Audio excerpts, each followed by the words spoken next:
Welcome to NET economics classes. I am Priyanka. हम कर रहे हैं नवंबर 2017 के पेपर 3 के क्वेश्चंस, जिसमें हम ऑलरेडी 50 क्वेश्चंस जो हैं कंप्लीट कर चुके हैं एक्सप्लेनेशन के साथ। अब जो है हम वो स्टार्ट करेंगे क्वेश्चन नंबर 51 से। क्वेश्चन नंबर 51 जो है वो हमारा एक्सटर्नलिटीज पे डिपेंड है। Pollution is an example of market failure because pollution जो है वो मार्केट फेलियर का एग्जाम्पल है। क्यों है? पहला ऑप्शन क्या है हमारे पास? The market price is less than the efficient price, the market price is higher than the efficient price. Third option है property rights are poorly distributed, और फोर्थ ऑप्शन है those who suffer from pollution are compensated outside the market. तो सबसे पहले इस question में हमें पता होना चाहिए एक्सटर्नलिटी का मतलब, एक्सटर्नलिटीज का मतलब। सो एक्सटर्नलिटीज एक ऐसा इन्फ्लुएंस है जो किसी इंस्टीट्यूशन से नहीं आता है कि मार्केट में कोई ऑर्गेनाइजेशन है और उसकी वजह से आ रहा है, नहीं। जबकि फिर भी ये लोगों की वेलफेयर पे इफेक्ट डालता है। या तो वो एडवर्स इफेक्ट डाल सकते हैं या फिर फेवरेबल इफेक्ट डाल सकते हैं। तो एक्सटर्नलिटीज जो है वो एडवर्सली इफेक्ट डालता है हमारी इकोनॉमी की एफिशिएंसी पे। ठीक है, एक्सटर्नलिटीज हमारी पॉजिटिव भी हो सकती है और नेगेटिव भी हो सकती है। लाइक अगर आप एग्जांपल लें एयर पॉल्यूशन का, एयर पॉल्यूशन कैसा एग्जांपल है? ये नेगेटिव एक्सटर्नलिटीज का एग्जांपल है। ये हमारी एक ऐसी कॉस्ट है जो मार्केट प्लेस में तो हमें रिफ्लेक्ट नहीं होती है, बट तब भी इसकी कॉस्ट बियर करनी पड़ती है। और पॉजिटिव एक्सटर्नलिटीज का क्या एग्जांपल ले सकते हैं? ये ऐसा बेनिफिट है जो एक पर्सन को हो रहा है बिना उसके एफर्ट के, और इसमें क्योंकि ये किसी मार्केट ट्रांजैक्शन से जनरेट नहीं होता, फिर भी उस चीज का उसको एफर्ट जो है फायदा मिल रहा है। एजुकेशन हम इसमें गुड एग्जांपल ले सकते हैं, या फिर पब्लिक पास, या मान लो नहीं पब्लिक पास तो सॉरी नहीं आएगा। अगर मेरे साइड वाले नेबर ने एक पार्क बना रखा है तो मुझे भी उस ग्रीनरी का आनंद मिलेगा, है ना। तो पॉजिटिव और नेगेटिव एक्सटर्नलिटीज ये दोनों फाउंड होती है दोनों प्लेसेस पे। दोनों कौन सी प्लेसेस है? कंजम्पशन पे भी और प्रोडक्शन में भी। ठीक है, अगर हम एग्जांपल लें पॉजिटिव एक्सटर्नलिटीज का कंजम्पशन में, जैसे कि हमने वैक्सीनेशन का एग्जांपल लिया, ठीक है, आप रिसेंट से आप उसे कनेक्ट भी कर सकते हैं।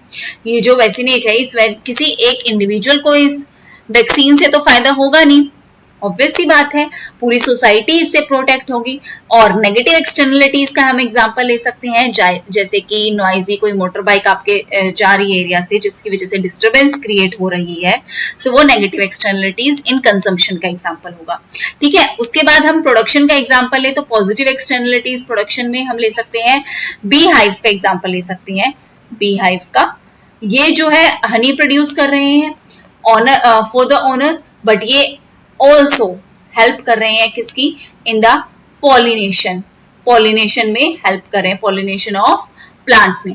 अनदर एग्जांपल हम ले सकते हैं यहाँ पे, अनदर एग्जांपल हम ले सकते हैं यहाँ पे नेगेटिव एक्सटर्नलिटीज का। नेगेटिव एक्सटर्नलिटीज का हम एग्जांपल ले सकते हैं प्रोडक्शन में, कि जैसे कि कोई केमिकल फैक्ट्री है, वो रिवर में अपना केमिकल वेस्ट डाल रही है, तो इससे वाटर जो है वो पोल्यूट हो रहा है। अब नेगेटिव एक्सटर्नलिटीज और मार्केट फेलियर के अगर हम इसे कनेक्ट करें, सॉरी ये थोड़ा मैंने ज्यादा ही बता दिया क्योंकि एग्जांपल है ना बहुत सारे आते हैं, इसलिए मैंने इसको थोड़ा सा डीप लिया है। अब नेगेटिव एक्सटर्नलिटीज और मार्केट फेलियर को कैसे रिलेट कर सकते हैं वो देखते हैं। तो अगर हम नेगेटिव एक्सटर्नलिटीज की बात करें तो सोशल कॉस्ट हमारी ज्यादा होगी, सोशल कॉस्ट हमें ज्यादा बियर करनी पड़ रही है बजाय हमारी प्राइवेट कॉस्ट के। और अगर हम इसे कंक्लूजन में समझे तो मार्जिनल सोशल कॉस्ट हायर है मार्जिनल प्राइवेट कॉस्ट के।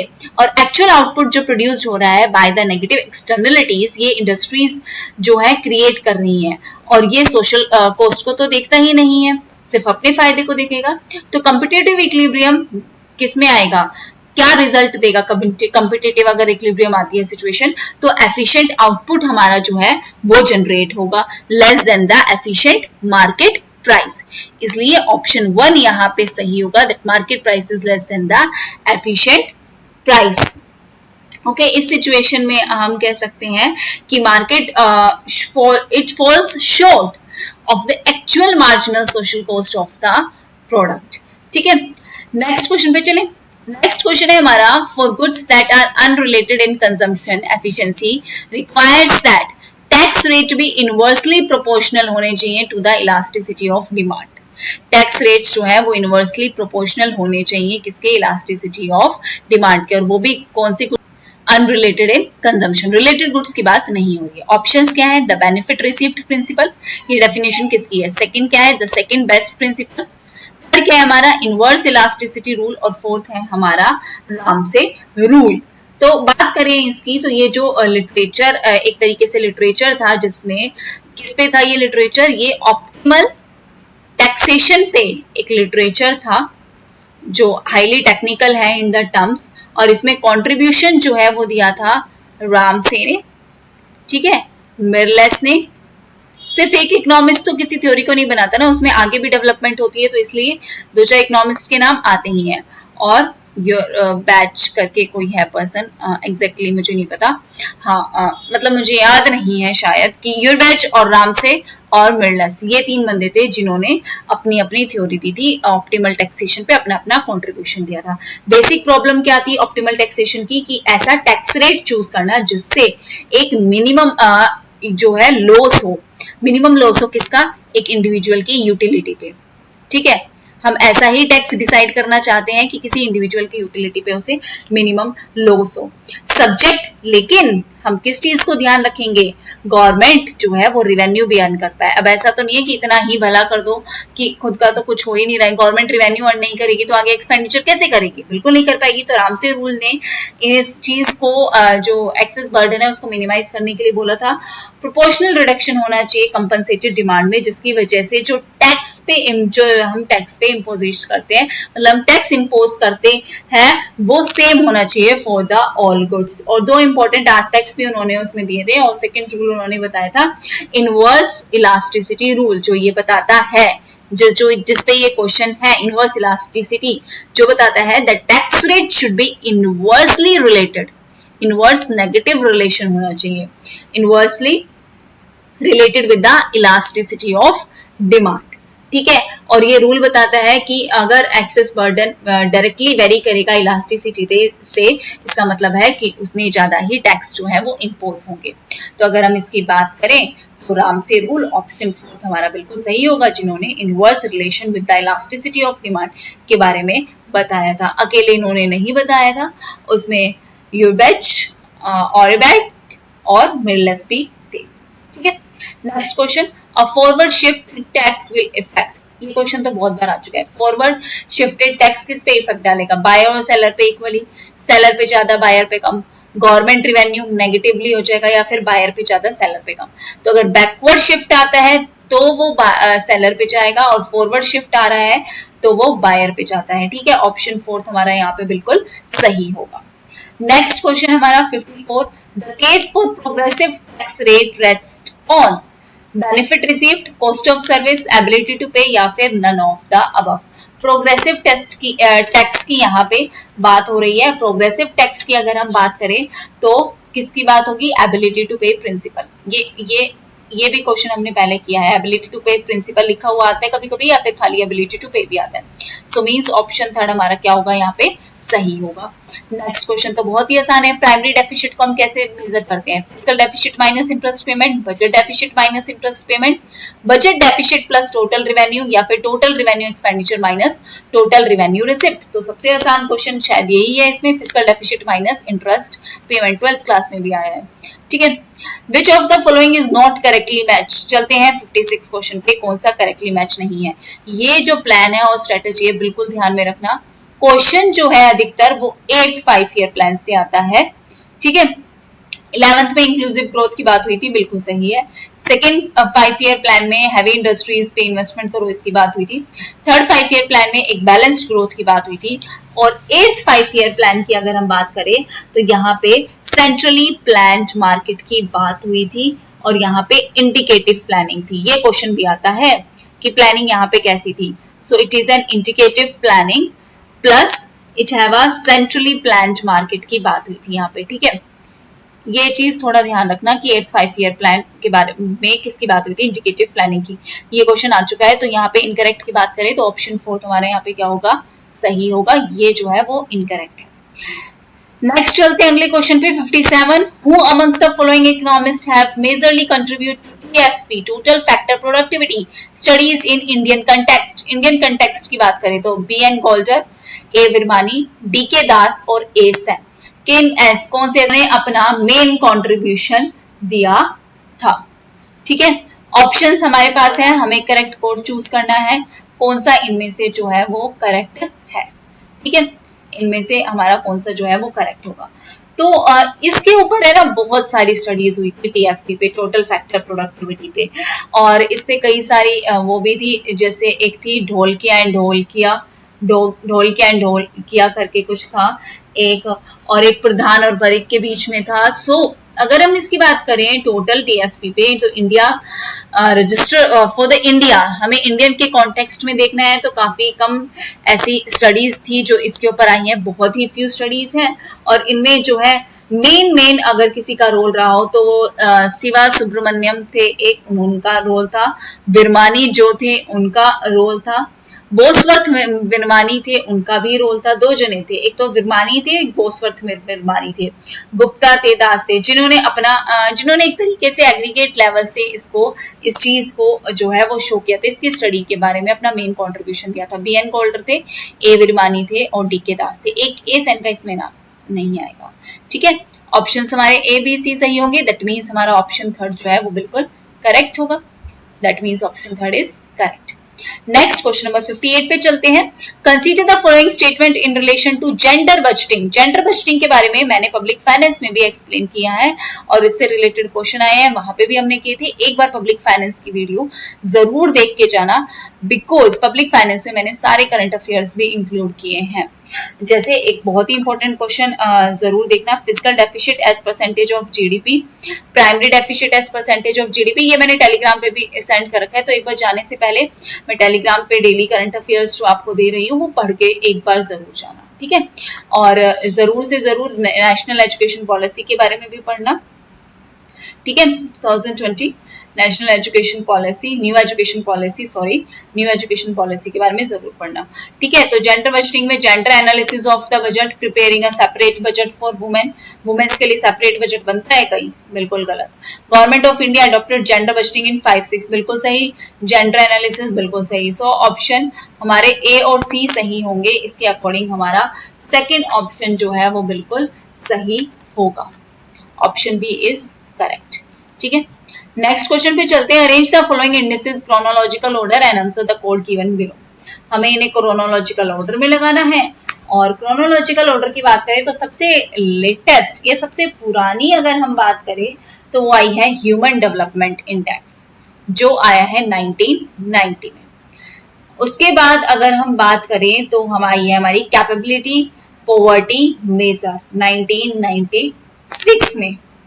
ह्यूमन पॉवर्टी इंडेक्स की अगर हम बात करें तो आया है 1997, और सबसे latest multi dimension poverty index है 2010 में। नहीं आता, शायद ये ध्यान रहे कि मल्टी डायमेंशन पॉवर्टी इंडेक्स जो है वो सबसे लेटेस्ट है, तो सबसे लास्ट में वही आना चाहिए, तो मतलब ये बाकी के दोनों ऑप्शन तो हमारे खत्म ही हो जाएंगे। D human development index, human development index सबसे पुराना है ये, और ये अब जो बात आएगी वो यहाँ आएगी। और देखो बिल्कुल एक ही साल का डिफरेंस है दोनों में, तो कंफ्यूजन हो सकती है। तो सबसे पहले एक इंसान की कैपेबिलिटी और फिर कंप्लीट ह्यूमन पॉवर्टी इंडेक्स क्या है। ठीक है, ऐसे याद रखना कि पहले एक इंसान की कैपेबिलिटी के बारे में हम जानेंगे, तो पहले ये आया था कैपेबिलिटी पॉवर्टी मेजर, और उसके बाद हम सारे लोगों के बारे में जानेंगे, मतलब होल के बारे में जानेंगे। ठीक है, तो बी सेकेंड आया था, तो ऑप्शन ए हमारा यहाँ पे इसके अकॉर्डिंग सही होगा। क्वेश्चंस हमें कभी भी इतने सारे ईयर याद नहीं रह सकते, we are not a super human. So options देख के करने की कोशिश करना ऐसे क्वेश्चंस में। Okay, so here first option is correct. Now we move to the next question.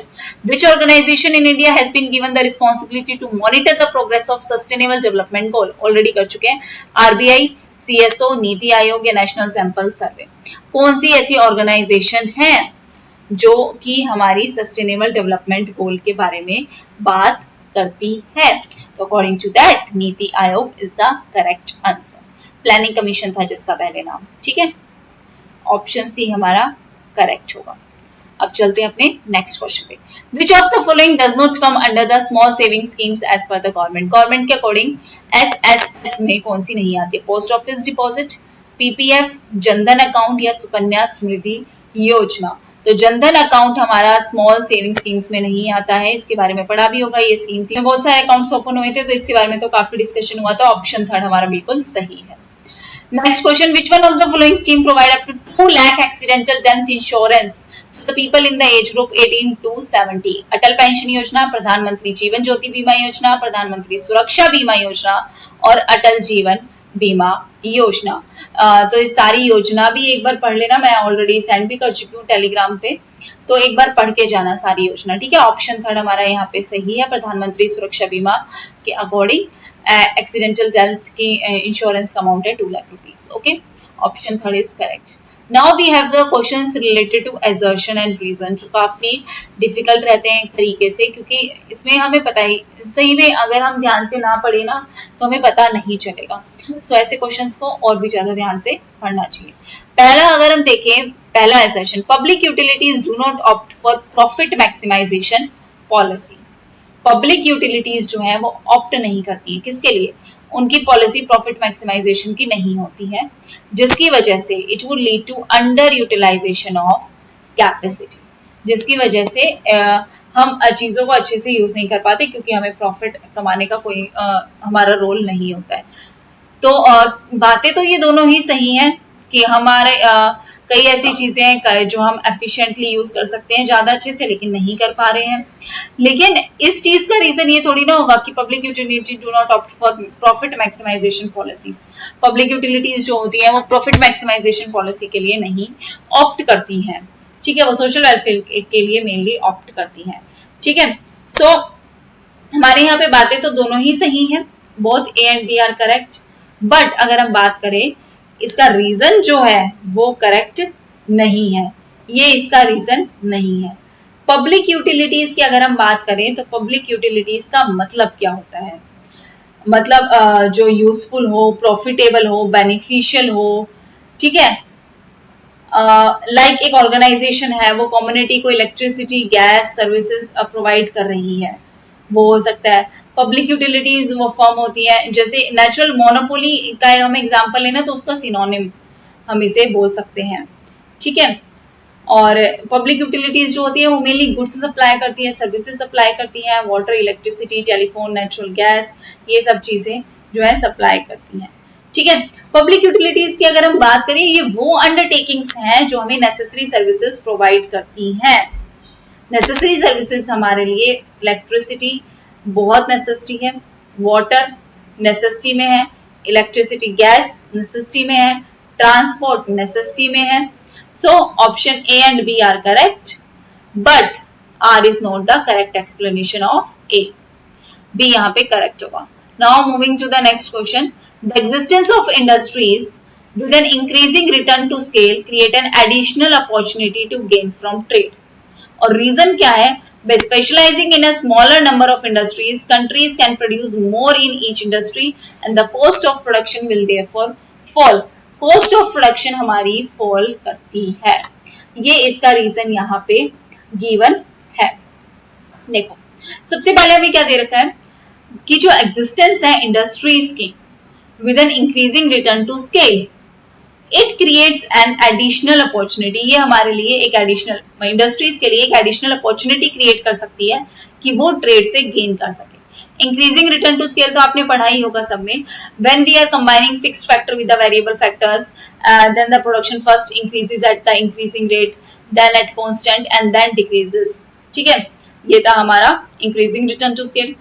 और रीजन क्या दे रखा है? By specializing in smaller number of industries, अगर स्मॉलर नंबर ऑफ इंडस्ट्रीज में कंट्री की स्पेशलाइजेशन है तो कंट्री जो है प्रोड्यूस कर सकती है ज्यादा और कॉस्ट ऑफ प्रोडक्शन उसकी फॉल होगी। तो इसका रीजन ये थोड़ी ना है। बात तो ये सही है कि existence of industries with the increasing rate of scale एक एडिशनल अपॉर्चुनिटी गेन के लिए, गेन की बात है कि हाँ वो क्रिएट करती है, लेकिन वो स्पेशलाइजेशन करेंगे और स्मॉल इंडस्ट्रीज में हमें स्पेशलाइजेशन आएगी तब एक कंट्री जो है ज्यादा प्रोड्यूस करे तो उसको हर एक उस पे कॉस्ट ऑफ प्रोडक्शन का फायदा होगा और वो फॉल होती जाएगी। नहीं, ऐसा तो यहाँ पे नहीं बोला है, ठीक है। अगर हम एक पॉइंट से ज्यादा, अगर हम एक लिमिट से ज्यादा प्रोडक्शन को इंक्रीज करेंगे, मतलब हम फिक्स्ड फैक्टर को वेरिएबल फैक्टर्स को कंबाइन करते जाएंगे, तो गेन क्या हमें घंटा मिलेगा? नहीं मिलेगा गेन तो हमें। वो तो हमारी कॉस्ट तो और बढ़ती ही जाएगी वो कम होने की वजह, क्योंकि एक मिनिमम ऑप्टिमम लेवल तो होना चाहिए ना। A and B are correct, बात सही है, एक पॉइंट तक हमें मिल सकता है, लेकिन इस कि हमें उससे गेन ही होगा, ये हमारे लिए अपॉर्चुनिटी है, तो वो बात सही नहीं है। तो ऑप्शन बी हमारा यहाँ पे करेक्ट होगा। चलते हैं अपने नेक्स्ट क्वेश्चन पे। नेक्स्ट क्वेश्चन हमारा है recursive model can be suitably estimated by OLS method. ये क्वेश्चन हमने पहले भी किया था। एजर्शन रीजन के क्वेश्चन तो बार बार रिपीट होते ही हैं, तो उन्हें थोड़ा ध्यान रखो। रिकर्सिव मॉडल सेटिस्फाई करता है आइडेंटिफिकेशन कंडीशन, बात दोनों सही है और रीजन भी बिल्कुल सही है, इसलिए ये सुटेबल है कि हम ओएलएस मेथड से रिकर्सिव मॉडल जो है वो एस्टिमेट कर सकते हैं। Option A is correct, assertion reason both are correct and R is a correct explanation of A. Next question है हमारा classical macro model is decomposable into real and monetary sectors. दो चीजों में है, रियल सेक्टर और monetary sector, और money जो है वो बहुत इनकम और एम्प्लॉयमेंट पे इफेक्ट डालती है। बात तो ये सही है कि मनी तो है, इनकम पे भी इफेक्ट डालेगी, एम्प्लॉयमेंट पे भी सही इफेक्ट डालेगी according to classical macro model. लेकिन क्या इसका रीजन ये होगा कि ये दो पार्ट्स में है, दो सेक्टर्स में है, रियल सेक्टर और मॉनेटरी सेक्टर दोनों में, ठीक है। रियल और monetary flow of goods and services पड़ा होगा ना, एक तरीके से सोसाइटी लेबर प्रोवाइड कर रही है और बदले में इंडस्ट्री उन्हें वेजेस दे रही है। So both are correct but reason is not an correct explanation of A. So option B यहाँ पे सही होगा।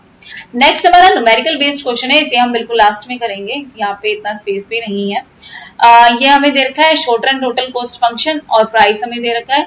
हमें ये बताना है the output at which profit is maximised by the entrepreneur. ये क्वेश्चन हम ऑलरेडी वैसे कर चुके हैं, लेकिन अब हम दोबारा करेंगे इस क्वेश्चन को, और इस क्वेश्चन ये क्वेश्चन बहुत बार आता है, सो प्लीज इसकी प्रैक्टिस कर लेना, ठीक है।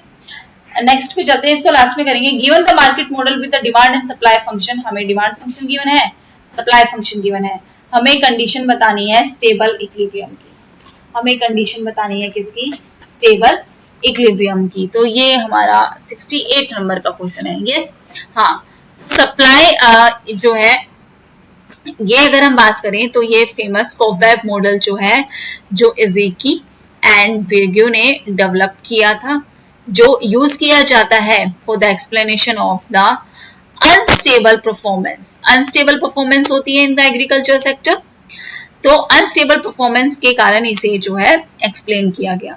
और इस सॉल्यूशन का मॉडल हमने जब निकाला तो हमने ये एज्यूम किया that P is equal to P0 and T is equal to 0, ठीक है, ये चीज हमने एज्यूम की थी।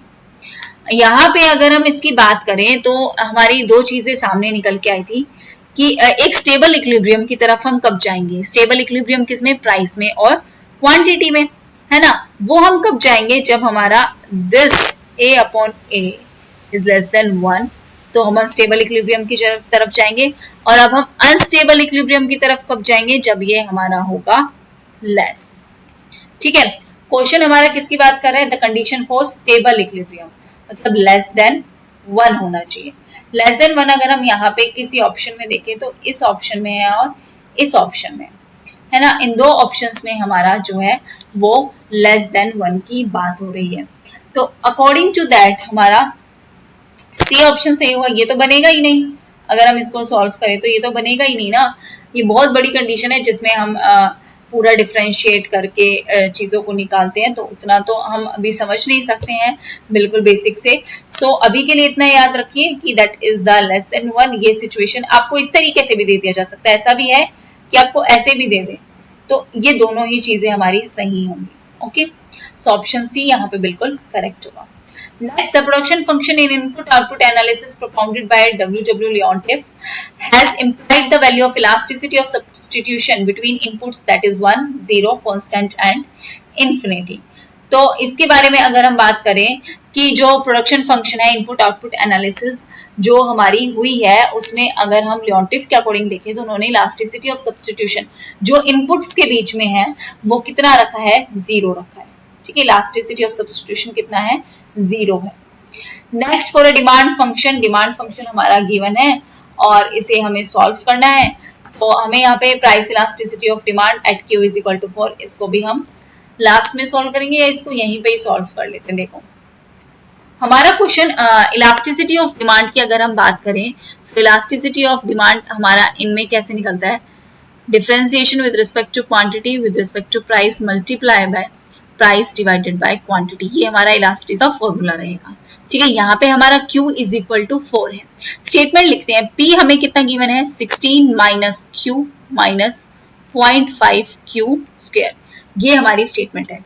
इसका अगर हम डेरिवेटिव करें तो क्या होगा, पहले हम Q की जगह 4 को रख के देखें, हमारा P की वैल्यू आ जाएगी 16 माइनस, सॉरी ये माइनस का sign, 16 minus 4 minus 0.5 Q square कितना होगा 4 का स्क्वायर। इस चीज को अगर हम सॉल्व करें 16 माइनस 4 माइनस 0.5 इंटू 4 4 जो 16, इसको सॉल्व करें तो 16 माइनस 4 माइनस 8, और ये कितने किसके इक्वल आ जाएगा 4 के इक्वल, तो मीन्स हमारा प्राइस भी क्या है 4 है। ठीक है, अब हम इसे डिफरेंशिएट करते हैं।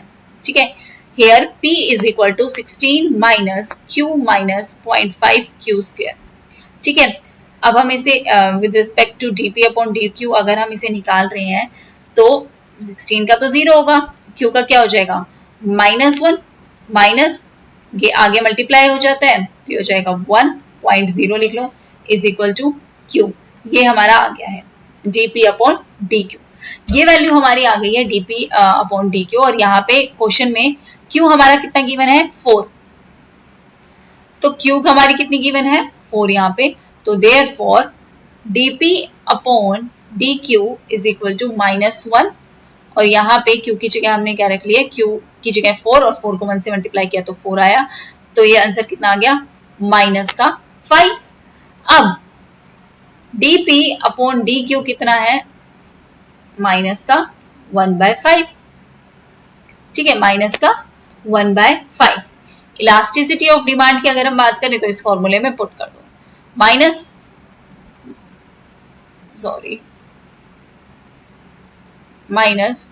यहाँ पे लिखा क्यों नहीं जा रहा, 1/5 माइनस, और प्राइस डिवाइडेड बाय क्वांटिटी 4 है और प्राइस भी हमारा 4 है, इसको सॉल्व करेंगे तो कितना आ जाएगा 4 5 4 20, माइनस माइनस का साइन बाहर कैंसिल, 1/5 दैट इज 0.2। कुछ नहीं करना है, इसका डिफरेंशिएशन निकालना है। पहले हम हमारी प्राइस वाली लाइन गिवन है, इसमें Q की वैल्यू पुट करेंगे और तो हमारा P आ जाएगा, P और Q हमारा आ गया। अब हम डिफरेंशिएट कर देंगे और डिफरेंशिएट करके जो आंसर आएगा उसे फॉर्मूले में पुट कर देंगे और आंसर आ जाएगा 0.2, that is the correct answer. ठीक है, नेक्स्ट क्वेश्चन पे चलें। नेक्स्ट क्वेश्चन है हमारा, Coke Douglas production function is not characterized by constant return to scale, unit elasticity of substitution, variable elasticity of substitution या फिर linear homogeneity। तो Coke Douglas production function की बात करें तो कैसा है कोक डगलस का production function, Q is equal to A L। अभी हम एक एक चीज को समझेंगे कि कौन सी चीज क्या है, and that the sum of alpha and beta is equal to 1। यहाँ पे Q का मतलब क्या है, द रेट ऑफ आउटपुट या फिर टोटल प्रोडक्शन हम कह सकते हैं। L is the quantity of labour employed, Q is the capital of labour employed, means quantity of capital employed हम कह सकते हैं। A B these are the positive constants. इस A की अगर हम बात करें तो ये है हमारा the elasticity of output with respect to the labour, this is the elasticity of output with respect to capital. ठीक है, इस फंक्शन को हम ऐसे भी ले सकते हैं, बिकॉज हमारा अल्फा और बीटा 1 के इक्वल है, तो हम इसे Q is equal to A into L A और इंटू K 1 माइनस A ऐसे भी लिख सकते हैं। ठीक है, B की वैल्यू क्या होगी 1 माइनस A, हम इसे ये भी लिख सकते हैं। ठीक है, अब यहाँ पे नोट करने वाली बात है, अगर A हमारा ग्रेटर देन 0 है और लेस देन 1 है, तो इस रिसर्च में कॉक डगलस ने एस्टिमेट किया है functions from the time series data. ठीक है, और इसका रिजल्ट रहा कि लेबर जो है वो नेशनल इनकम में शेयर करता है। यूएसए की बात हुई थी, यहाँ पे लेबर जो है वो नेशनल इनकम में शेयर करता है और कितना करता है, अबाउट 3/4 करता है, दैट इज द 0.75 करता है, और कैपिटल का शेयर होता है दैट इज द 1/4 जिसे हम 0.25 भी कह सकते हैं। तो estimated value of efficiency parameter हमने कितना रखा है 1.01। ठीक है, इसका रिजल्ट क्या रहा कि हमने अल्फा की जगह क्या लिख सकते हैं 5 और हमारा बीटा की जगह हम लिख सकते हैं कैपिटल का कितना है 0.25 शेयर है। तो कई सारी प्रॉपर्टी के बारे में बोला था कॉप डगलस प्रोडक्शन फंक्शन में। जनरल फॉर्म अगर कॉप डगलस प्रोडक्शन फंक्शन की बात करें तो it is a homogeneous of degree 1 that is alpha beta is equal to 1 और प्रोडक्शन जो है वो ऑपरेट करेगा at a constant return to scale. तो ऑप्शन ए सही होता है। ठीक है, इलास्टिसिटी ऑफ सब्स्टिट्यूशन जो है वो 1 के इक्वल होगी तो यूनिट इलास्टिसिटी ऑफ सब्स्टिट्यूशन भी यहाँ पे सही होता है और यहाँ पे लीनियर होमोजेनिटी की बात होगी वो भी हमारा बिल्कुल सही होता है। साथ साथ यहाँ पे अगर एक इनपुट 0 है तो आउटपुट भी 0 होगा, ये भी बात की गई है। और इलास्टिसिटी ऑफ सब्स्टिट्यूशन बिटवीन हमारा जो है लेबर कैपिटल वो भी 1 के इक्वल होगा तो वो भी बात की गई है। एक्सपेंशन पाथ जो जनरेट होगा इस फंक्शन से वो लीनियर होमोजीनियस होगा। ठीक है, और ये ओरिजिन से पास होकर निकलेगा। तो वेरिएबल इलास्टिसिटी ऑफ सब्स्टिट्यूशन की यहाँ पे बात नहीं की गई है। सो ऑप्शन थर्ड हमारा यहाँ पे बिल्कुल सही होता है। ठीक है, नेक्स्ट क्वेश्चन पे चले। For sample of size greater than 30 the sampling distribution of rank correlation coefficient is approximately which distribution. कौन सा डिस्ट्रीब्यूशन होगा, T square, binomial, chi square या फिर नॉर्मल डिस्ट्रीब्यूशन। तो अगर हम इस क्वेश्चन की बात करें तो हमारा होगा if the sample size is greater than 30 then it is approximately the distribution that is the normal distribution. अगले क्वेश्चन पे चलते हैं। The Durbin Watson statistics takes value close to 0, what will be the value of first order autocorrelation coefficient? It's close to 0, it's close to +1, close to -1 या फिर either minus और +1। तो Durbin Watson जो test है DW test जो हम कहते हैं, it is the most common test for the auto correlation. ठीक है, मैचअप में भी आता है Durbin Watson test auto correlation coefficient और ये बेस्ड है किस अजम्पशन पे कि जो स्ट्रक्चर है it is of first order structure और फर्स्ट ऑर्डर ऑटो कोरिलेशन का मतलब है that is it is most likely to be appear in the time series data. क्योंकि यहाँ पे हमने बोला है कि ये फर्स्ट ऑर्डर ऑटो कोरिलेशन है तो ये अपीयर होगा इन टाइम सीरीज डाटा और टेस्ट जो है हमारा वो रेलिवेंट होगा और जितने भी स्टेटिस्टिकल सॉफ्टवेयर है उनके पास ऑप्शन होगा कि वो ऑटोमेटिकली उसे कैलकुलेट जो है वो कर सकते हैं। So it is close to +1, close to -1, close to 0। वैसे अगर हम इसकी बात करें ना इसकी पॉसिबल अगर हमने देखा है DW टेस्ट की तो इसने स्टैटिक्स में वो वैल्यूज ली हैं 0 और 4। ठीक है, ऑटो कोरिलेशन सिर्फ वैल्यू लेता है -1 और 1 के बीच में। ठीक है, ऑटो कोरिलेशन 0 के इक्वल कोएफिशिएंट कब होगा, जब टेस्ट जो है स्टैटिक्स टेस्ट जो है वो 2 के इक्वल आ जाए। ठीक है, 2 के इक्वल आ जाए तो ऑटो कोरिलेशन किसके इक्वल होगा, 0 के इक्वल। अगर हमारा Durbin Watson test greater than 2 आ जाए तो हमारे पास नेगेटिव ऑटो कोरिलेशन होगा और अगर हमारा DW Durbin Watson test less than 2 आ जाए तो हम इंडिकेशन है कि वो पॉजिटिव कोरिलेशन है। यहाँ पे बात हुई है कि डर्बिन वाटसन वैल्यू अगर 0 से वैल्यू क्लोज ले रहा है, 0 के क्लोज कोई वैल्यू है उसे ले रहा है तो वैल्यू क्या होगी, वो क्लोज टू +1 आएगी। सो ऑप्शन बी हमारा क्या होगा यहाँ पे बिल्कुल सही होगा, that is option B is correct here. Now moving to the next question, question number 74. What will be the consequence for the OLS estimator if heteroelasticity is present in the regression model but ignore?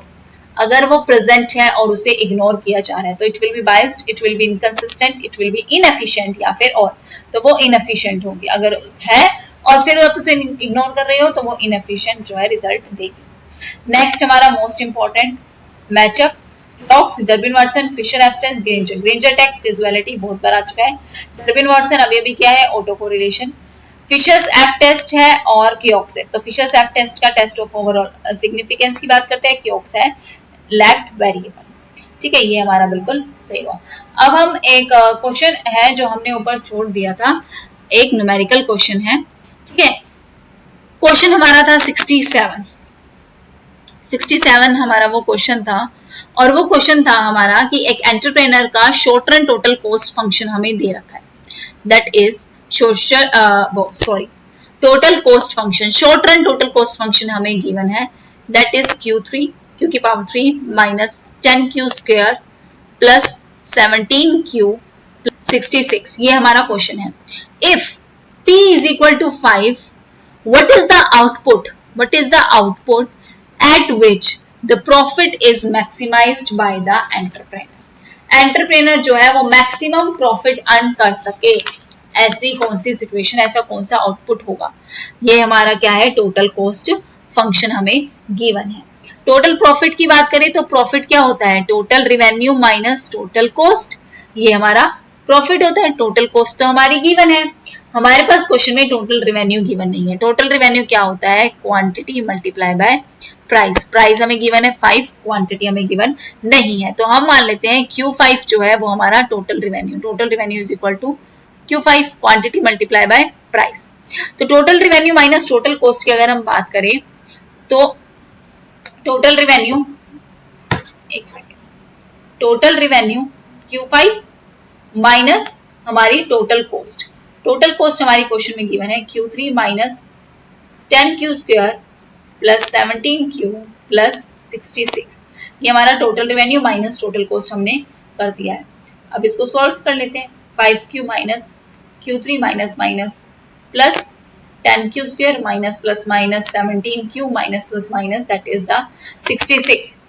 ये हमारे profit की line है, ठीक है। For the maximum profit, we have to calculate the maximum profit. Then we are going to differentiate with respect to profit and quantity. ये हमारा होगा। इसको आप डिफरेंशिएट कर दो तो इसकी वैल्यू क्या बन जाएगी 5, इसकी वैल्यू क्या आ जाएगी 3, आगे 3Q स्क्वायर प्लस इसकी हो जाएगी 10 to the 20Q माइनस 17, इसकी क्या होती है 0। इस पूरे को हमने रखा 0 के इक्वल, ठीक है। अब इसको दोबारे से इसको सॉल्व करते हैं, इसको सॉल्व करेंगे, सॉरी ये तो 3Q स्क्वायर हो जाएगा ना, तो ये हो जाएगा 3Q square plus 20Q and 5 minus का है 17, that is 12 is equal to 0। इसको हम इधर लिया, ठीक है, इस पूरी चीज को हम इधर लिया है, तो साइन जो है माइनस में है तो प्लस में हो जाएगा। सॉरी एक सेकेंड, इस चीज को दोबारा करते हैं।